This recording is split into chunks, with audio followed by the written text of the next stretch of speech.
Here's a question that might make you uncomfortable. Why do people making $80,000 a year feel just as broke as they did when they were making $40,000? And here's an even better question. Why do some people making $50,000 have more money in their bank account than people making six figures? The answer is something I call the $50,000 trap. And if you're not careful, it'll keep you financially stuck for the rest of your life. Let me show you exactly what I'm talking about. There's this specific moment in most people's financial lives, usually when they hit around $50,000 to $60,000 in income, where everything changes. And I don't mean it changes for the better. This is the moment where people unknowingly lock themselves into a lifestyle that becomes almost impossible to escape. Think about it. When you're making $30,000 or $40,000 a year, you know you're broke. You're living in a small apartment, driving an old car, and you're very aware of every dollar you spend. You have to be. There's no choice. But something psychological happens when you cross that $50,000 threshold. Suddenly, you feel like you've made it. You feel like you can finally afford the things you've been denying yourself. You feel like you deserve to upgrade your life, and that's exactly when the trap snaps shut. Here's what happens to most people the moment they get that promotion or land that better paying job that pushes them past $50,000. First, they upgrade their car. They've been driving the same beat-up Honda or Toyota for years, and now they finally feel like they can afford something better. So they go to the dealership, and suddenly they're driving off the lot with a $35,000 SUV and a $600 monthly payment. But it's fine, right? Because they're making more money now. Then comes the apartment or house. They've been living in a cramped one-bedroom or sharing a place with roommates. Now they can finally afford to live alone. Or maybe they're ready to buy that first home. So they upgrade to a nicer place. Instead of paying $1,000 a month in rent, they're now paying $1,800. Or they buy a house and suddenly have a $2,200 mortgage payment, plus property taxes and maintenance costs. Next up, the wardrobe. They can't show up to their new job wearing the same budget clothes they wore at their old job, can they? So they start shopping at nicer stores. Instead of buying shirts at Target, they're shopping at Banana Republic. Instead of a $30 pair of shoes, they're buying $150 boots. It's not even about being materialistic. It's about fitting in with their new peer group. Then the social life gets upgraded. They're now going out to nicer restaurants. Instead of fast food or cooking at home, they're meeting friends at places where dinner costs $50 per person. They're going to bars where drinks are $15 each instead of $7. They're taking actual vacations instead of just staying home during time off. And here's where it gets really insidious. Each one of these upgrades, individually, seems totally reasonable. A person making $50,000 can afford a $600 car payment, right? They can afford $1,800 in rent. They can afford to buy nicer clothes and go out more often. The math technically works. But here's what they don't realize. Every single one of these upgrades isn't just an expense. It's a commitment. It's a new baseline. It's a lifestyle that becomes almost impossible to downgrade from. That car payment? That's locked in for 5 or 6 years. You can't just give the car back when you realize you can't afford it without destroying your credit and still owing money. That apartment or house, you signed a lease or got a mortgage. You're stuck with that payment. And even if you wanted to move somewhere cheaper, you'd need money for a new deposit, moving costs, maybe breaking a lease.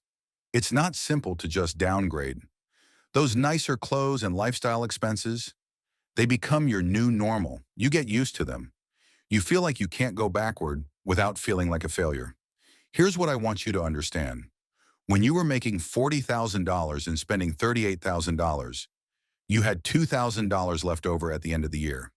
When you upgrade to making $55,000 and your new lifestyle costs $54,000, you still only have $1,000 left over. You're making $15,000 more per year, but actually saving less money than before. This is the $50,000 trap. Your income goes up, but your financial freedom goes down. Let me break down what this actually looks like with real numbers, because I think seeing the math makes it hit different. Let's say you're making $40,000 per year. After taxes, that's roughly $30,000 in take-home pay, or about $2,500 per month. Your expenses might look like this: rent, $900, old car payment or saving for repairs, $200, insurance, $150, food, $300, utilities and phone, $150, gas, $100, basic entertainment and miscellaneous, $200. That's $2,000 per month in expenses. You're living pretty lean, but you're saving $500 per month. That's $6,000 per year going into savings or investments. Now you get that promotion. You're making $60,000 per year. After taxes, that's roughly $44,000 in take-home pay, or about $3,667 per month. Your new expenses look like this: nicer apartment or mortgage, $1,600, new car payment, $600, insurance on new car and home, $300, food including eating out more, $600, utilities, phone, internet, $200, gas, $150, new wardrobe and clothing maintenance, $150, gym membership, $80, streaming services and subscriptions, $50, entertainment and social activities, $400, miscellaneous lifestyle expenses, $300. That's $4,430 per month in expenses. Wait, hold on. You're making $3,667 per month, but spending $4,430? You're going backward by $763 per month. You're racking up debt just to maintain this lifestyle. And this is exactly what happens to millions of people. They get that raise, they upgrade their life, and suddenly they're more broke than they were before. They're making more money on paper, but have less financial freedom in reality. Now, let me show you what the people who actually build wealth do when they cross that $50,000 income threshold. When they get that raise from $40,000 to $60,000, here's what they do: almost nothing. Maybe they upgrade one or two small things in their life, but they keep their expenses roughly the same as before. They keep living in the same apartment or modest house. They keep driving the same reliable car they've had. They still cook most of their meals at home. They're still intentional about their spending. And here's what happens. They go from saving $500 per month to saving $1,700 per month. That's an extra $1,200 per month. That's $14,400 per year. That's now going into investments instead of going to car payments and upgraded rent. Let's play this out over 10 years and see what happens. Person A takes the raise and upgrades their lifestyle. Over 10 years, they managed to save that same $500 per month they were saving before, which is actually impressive because most people save less. That's $60,000 in savings over a decade. If they invested it and earned an average 8% return, they'd have about $90,000. Person B takes the raise and keeps their lifestyle mostly the same. They save $1,700 per month. That's $204,000 in savings over 10 years. With that same 8% return, they'd have about $310,000. That's a difference of $220,000. Same starting point, same income growth. The only difference is that one person upgraded their lifestyle and the other didn't. But wait, it gets even more dramatic. Because person A is now locked into an expensive lifestyle. Even if they realize what's happening, they can't easily escape. They're stuck with that car payment, that expensive rent or mortgage, those higher insurance costs. Their fixed expenses are permanently higher. Person B has flexibility. They have options. They have the financial freedom to take risks, to invest in opportunities, to weather emergencies without stress. They can quit a job they hate because they're not chained to expensive payments. They can start a business because they have capital saved up. They can retire earlier because they've been aggressively investing the difference. This is what financial freedom actually looks like. It's not about making more money. It's about keeping your lifestyle inflation under control so that making more money actually improves your financial position instead of just giving you more expensive problems. Let me point out something that most people completely miss. It's not just the big expenses that trap you. It's also the accumulation of small subscription services and lifestyle costs that come with earning more money. When you're broke and making $35,000, you're very conscious of every subscription. You've got Netflix and maybe Spotify. That's it. You can't afford more. But when you cross that $50,000 threshold and start feeling like you have money, the subscriptions multiply. Netflix, Hulu, Disney Plus, HBO Max, Spotify Premium. Audible by Fun, that meditation app, the fitness app, the meal planning service, the cloud storage, the gaming subscription, the news subscription, each one is just $10 or $15 per month. No big deal, right? Except when you add them all up, you're spending $200 per month on subscriptions. That's $2,400 per year on services that, let's be honest, you probably don't use half of regularly.